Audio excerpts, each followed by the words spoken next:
Hey everybody, Emily here from At the Sign of the Golden Scissors and Emily's Vintage Visions. Today I thought I'd take you on a little tour of my reference library. Some of the most common questions that I've received over the years having to do with vintage sewing, historical sewing, 18th century specifically, has to do with reference material.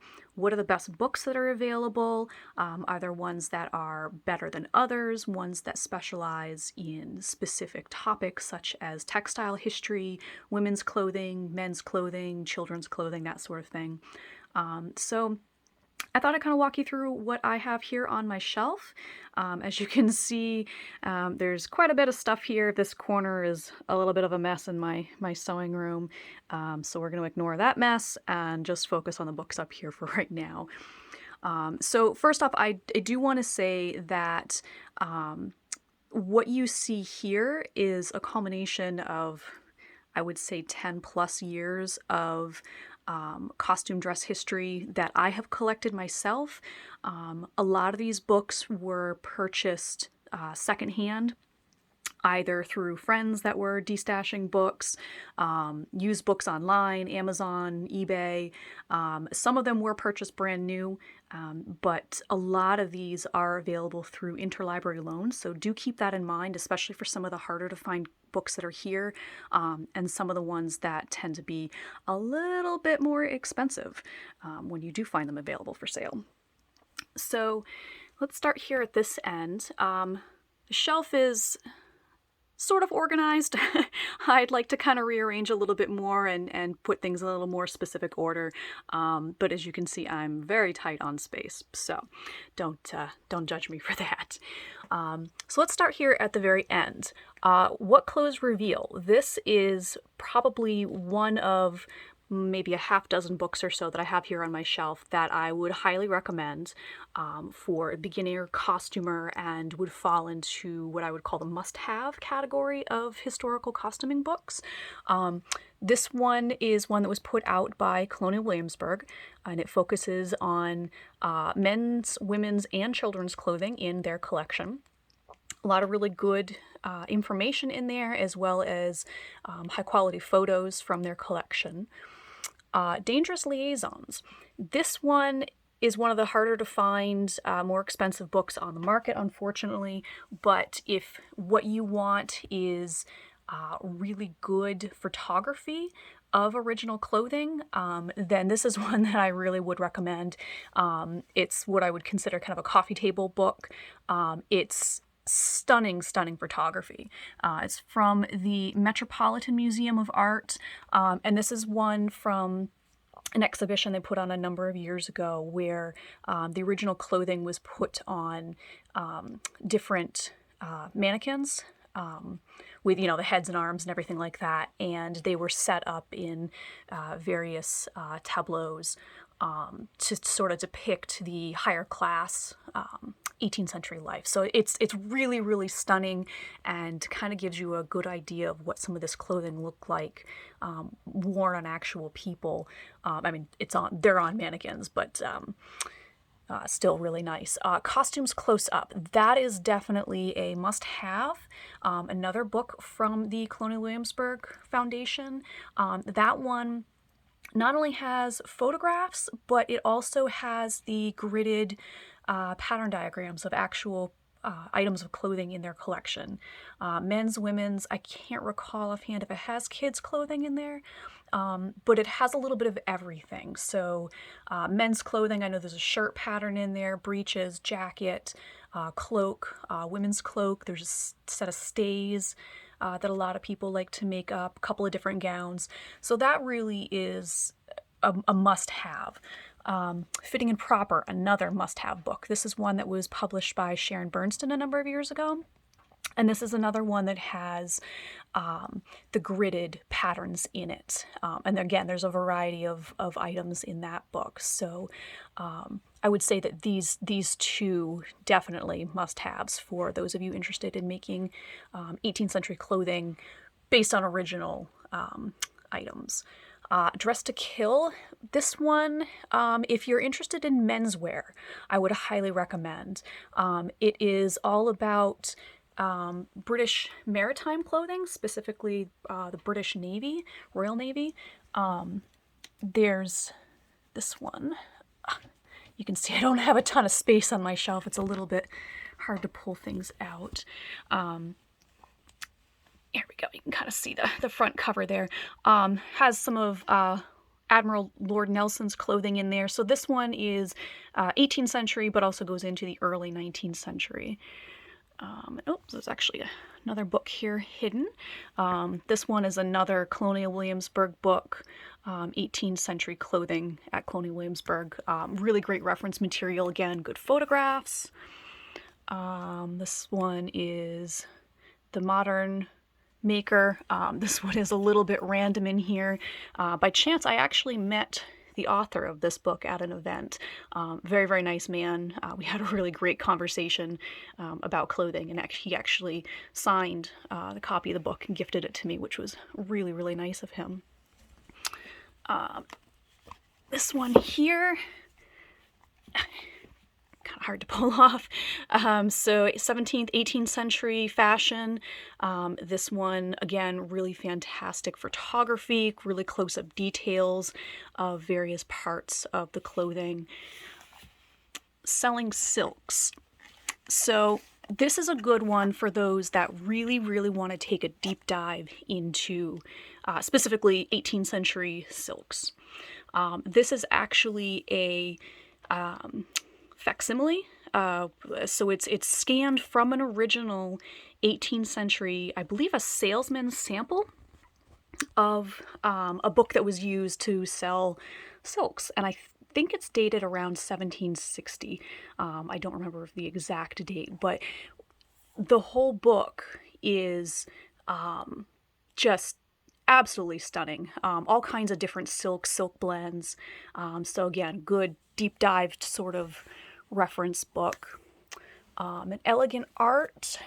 This is the Los Angeles County Museum. I don't believe this one is in print. This is one you'd have to buy used. It's a little harder to find, but really, really good for a look at the items that are in their collection specifically. A lot of really beautiful men's and women's clothing. Art of dress. Again, this one kind of goes through a variety of clothing, 1500 to 1914. Let's see, costume in detail. Again, this is another one that I would highly recommend for the historical costumer. This goes from 1730 to 1930, and this is sketches of, you can kind of see here on the front, of a variety of different items from a number of different collections. What's really great about costume in detail is that the drawings actually give you measurements. The length and the width of skirts, of the cuffs, just those really good kind of nitty-gritty details that you might not necessarily get from some of the other books that are available on the market. And a lot of people have been able to reproduce the clothing that's pictured or depicted in this book just off from those sketches. So really, really fantastic. This is one you can see I purchased this used from, gosh, I may have gotten this one on eBay, I don't recall. But as you can see, it's an old library copy that has been deaccessioned. So definitely don't shy away from used books. It's probably the best way to build your collection is used books. So I've got some 19th century stuff here. These books are newer. They're great for those that want to focus in on later 19th century clothing. This one, I admit, I have yet to actually open and read. It's a new purchase. This one came on Amazon, I believe, or here you go, thrift books. So yeah, this was purchase used. This one is from the DAR Museum. Beautiful photography. This Napoleon and the Empire of Fashion. Again, very, very stunning photography. It's kind of more of a coffee table type book, but does have some really great background information on some stunning kind of Regency era clothing. This one here, 18th century hair and wig styling. This one is really, really hard to find nowadays. I honestly don't know if or when the author, Kendra Van Cleves, is going to be republishing this particular book. I actually purchased it when she first made it available. And it's all wig styling, men's and women's. So she does use techniques that are maybe not the most historically accurate, but if you really want to build, the big hair, both men's and women's styles, this is really, really helpful. And she did a deep dive into hair of the 18th century. And one of the things that I like about this book is that it gives you kind of a breakdown of different hairstyles throughout the 18th century, a little bit more so than the American Duchess Beauty Guide does. Again, both of these American Duchess books are really excellent resources as well. But I would say that if you really want to take that deep dive into 18th century hair care, there's a lot that Kendra's book offers that is not available in the 18th century American Duchess Guide. I think this one also has a hard to find translation of a French beauty book. I admit it's been a while since I've opened this one to look through, but there's a lot to glean from that book. So coming back to the American Duchess guides, the dressmaking guide and the beauty guide, really, really great references. I know a lot of people are using these now. Excellent resources for those that want to do historical costuming. If you are interested in doing more of the living history, a deep dive into really constructing authentic 18th century clothing, I would recommend pairing the American Duchess books with something like Costume in Detail and Costume Close Up and the Fitting and Proper books, so that you can compare what Lauren and Abby have done in their books with gridded diagrams from original patterns as well. But on their own, they are very good as well.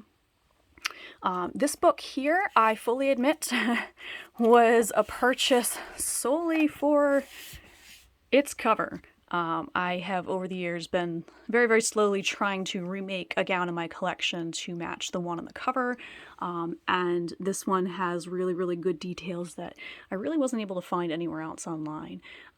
So this is French genre painting in the 18th century. There's some beautiful reference photos in there as well, so I have been able to get a lot of use out of it, but I fully admit I bought that one just for the cover. These are some older costume books. These have some really great sketches in them.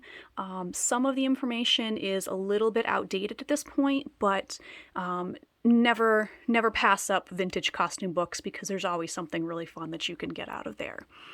The ones here are more kind of coffee table photography type books, but they also offer some absolutely beautiful reference material and history into the various time periods. This one is all men's fashion. I feel like there's just not enough books on the market that focus solely in on men's fashion. So this was a nice one to find. And all of these were purchased secondhand through a shop that was offering them. So let's come down to the second shelf. In the back, I've got the Janet Arnold books. These are the two older ones that are available. I would also consider these, if you can find them, must-haves for the costumer. Fantastic reference material. Gridded patterns. This is one of the newest ones that's just come out on 18th century stays, although I believe it goes back, let's see, how far back does it go? Hoop stays, bodices. So yeah, so this is all basically undergarments, 17th century, 18th century. I believe they're in the process, the School of Historical Dress is in the process of republishing the Janet Arnold books with additional material, colored photos added. But if you can find them used, they are, again, absolutely fantastic. I would consider them must-haves for the costumer. These are some vintage Vogue, Better Homes and Gardens, sewing books, sewing manuals. Again, like I said, if you can find vintage sewing books, fantastic. This is great for those that are interested in sort of vintage sewing, modern sewing. Same with these ones here. This Manipulating Fabric is really awesome. It's all about, gathering and pleating and just all kinds of really cool stuff that you can do with fabric. Couture Sewing, again, more modern, but also really fantastic. Some of the books I've got are really specific to different textile arts. This one is Ipswich Lace.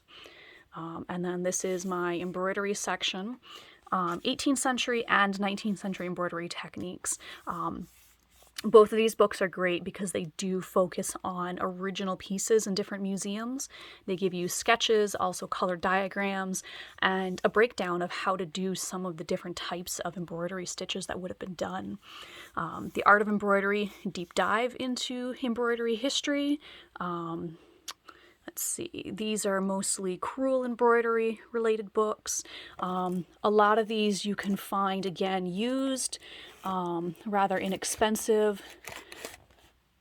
This is a good one here. These here are a little bit outdated, but they, again, are good reference material for the collector.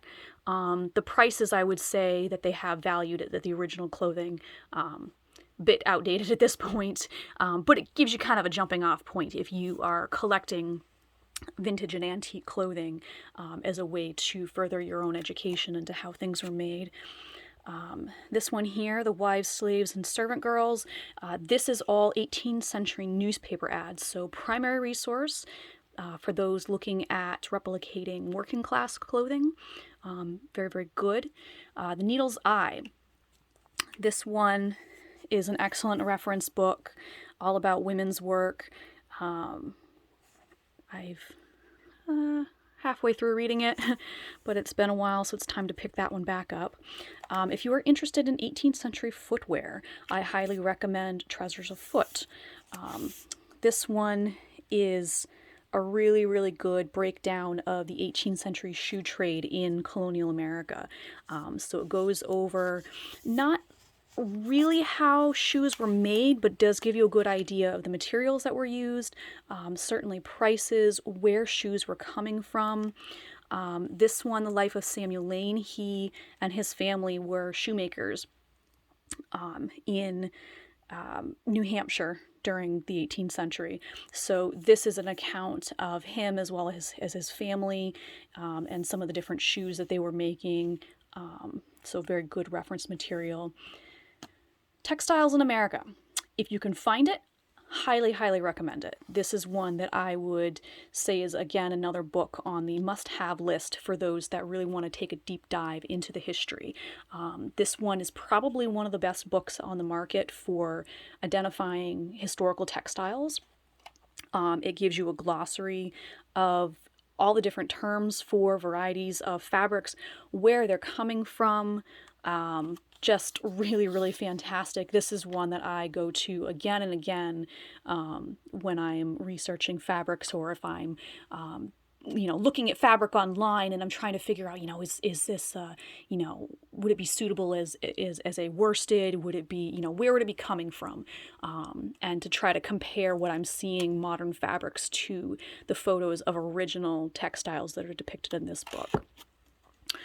This section here, these are a lot of books that are very, very inexpensive, easy to find. They're mostly 1920s, 30s, 40s kind of stuff. This one here, The Everyday Fashions, 1940s. It's a reprint of, I think this is the Sears and Roebuck's catalog. Yeah.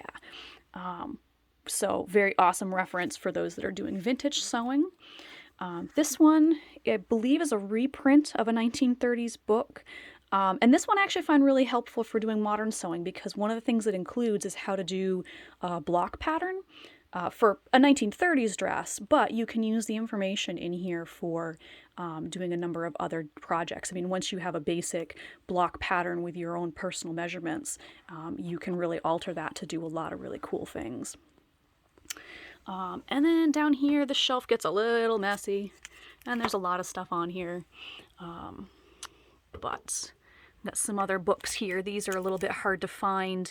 I don't know if they're still in print or not, but they are topic specific, so buttons and trims, hats and bonnets, shoes, slippers, and these are, again, they span, I think, 17th century through the 20th century. And I've got some other books hidden in back that are on textile dyeing, Shaker's textiles, things like that. Let's see. Tidings from the 18th century. Beth Gilligan. Beth actually just passed away recently, which was really sad to hear. She was one of the first people in the living history community to really start to focus on authentic clothing, how things were made, and she put together this book, and this is, for years and years, has been kind of the 18th century sewing Bible, if you will, for those in the living history community. I would say that some of the information in here in terms of how things are constructed, materials, maybe at this point is a little bit outdated, only because new research has come to light. More museums have made items available, and so there's a lot more to study than what would have been available at the time that Beth wrote this book. But if you can find a used copy, it's a great reference material, really good jumping off point for those that are just getting started in historical sewing, or maybe are not as interested in making something that is 100% or as close to 100% authentic. Yeah, really good reference book. I'm glad to have a copy of this, and I do use it now and again just to sort of compare sources and things like that. So yeah, most of this other stuff is unrelated. I've got some kind of random books in my collection. Yeah, I need another bookshelf, as you can see. And so to continue my library, this box right here is all books that I actually purchased from Hallie Larkin as part of my purchasing of the Golden Scissors. And Miss Rita, she wants to say hello. Hi, darling. So yeah, they are not going to fit on that shelf, as you can see. But just to give you a quick peek to see what is in this box. If you're interested in women's history, this is a good reference book here. I just purchased it recently, so I have not had a chance to start reading it, but it's got good reviews. Dress of the People. I would consider this a must-have for somebody who is interested in the history behind clothing. This has a lot of really great reviews, excellent resource material. So that is one that I highly recommend. And I do know that this is available on Amazon, but you can find it used as well. Material Lives, another really good one for those interested in the history behind clothing, and just what's happening in the lives of women in the 18th century. Here we go. This is one of the new Janet Arnold books. So as you can see, it's got colored photos that were not included in the original print. Lady of Fashion, Barbara Johnson's album. So this is another one that is extremely hard to find, and I was really happy that Hallie sold me her copy at a very, very reasonable rate.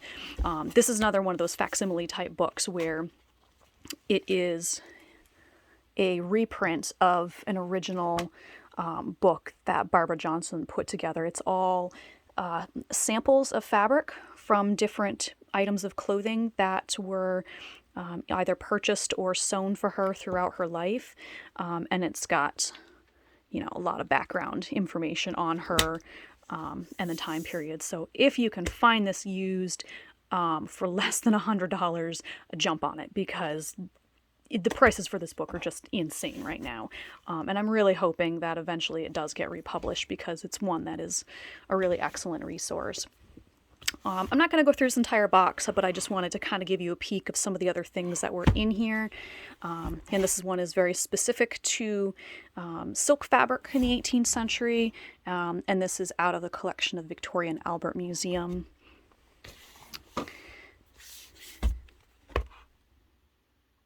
Good book on women again. women in trades. Let's see what else we got in here. I can't even remember all the books that are in this box. Cotton Trade in the 18th Century. Again, another good reference book that those of you that want to take a deep dive into textile history, where things are coming from, who's making it. And I feel like at least having a general knowledge of where these textiles are coming from in the 18th century, and who is making them. A lot of times these fabrics, especially cotton in particular, having ties to places like India, where there's, a lot of, not great history, unfortunately, between slavery and just abuses of workers and such. It's really good for those of us that are making the clothing to at least have a general knowledge of where that fabric would have been coming from, had you been living at that time. Let's see. This is another one on dating textiles. This one I think I've seen used online a few different places. It's good because it gives you colored photos of different fabric samples. So yeah, as I said, I'm not going to go through this entire box just because there's a lot of stuff in there. So yeah, I would love to hear from those of you that have your own reference library of various books. Let me know what your favorite books are. What are the ones that you turn to again and again? Do you have ones that you would recommend? Let's see. Oh, actually, I forgot one. This is actually my newest purchase. Also by Kimberly Alexander. She's the one that wrote Treasures Afoot. This is a brand new book that just came out, and it is on items in the Massachusetts Historical Society, including this absolutely stunning 18th century green silk gown that is depicted on the cover. Just give you a quick peek inside. So yeah, this one just came in the mail, so I haven't had a chance to really get into it. But yeah, hope that was kind of helpful to you guys. A bit rambly, I apologize, but I'm hoping I can do some more videos in the future. So again, love to hear from you. Let me know what books you recommend, and have a great day, everyone. Take care.